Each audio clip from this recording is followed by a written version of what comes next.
போட்டி போட்ட எல்லா தேர்தலையும் ஜெயிச்சு சட்டமன்றத்துக்கு போன திமுக தலைவர் கருணாநிதிக்கு நடக்கும் வைர விழா இந்திய அரசியலில் ஒரு சலசலப்பை உண்டாக்கணும்னு டெல்லி அரசியலை கவனிக்கும் விழா குழு தீவிரமாக வேலை செஞ்சுட்டு இருக்காங்களாம்.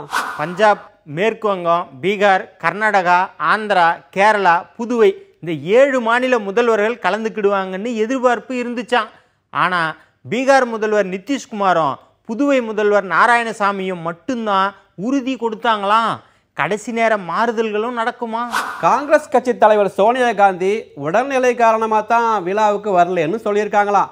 மற்றபடி குடியரசுத் தலைவர் தேர்தலுக்கான ஒருங்கிணைப்பா வைர விழா நிகழ்ச்சி இருக்கும்னு காங்கிரஸ் கட்சி நினைக்கிறாங்களாம். அதனால விழாவுக்கு நாங்கள் துணையாக இருப்போம்னு சொல்லியிருக்காங்களாம். தேசிய தலைவர்கள் பலரும் கலந்துக்கிடும் வைர விழாவுக்கு மாநில தலைவர்கள் யாரெல்லாம் வருவாங்க அப்படின்னு ஒரு எதிர்பார்ப்பு இருக்குதான். முறையான அழைப்பு இருந்தால் போகலாம் அப்படின்னு சில தலைவர்கள் சொல்லியிருக்காங்களாம்.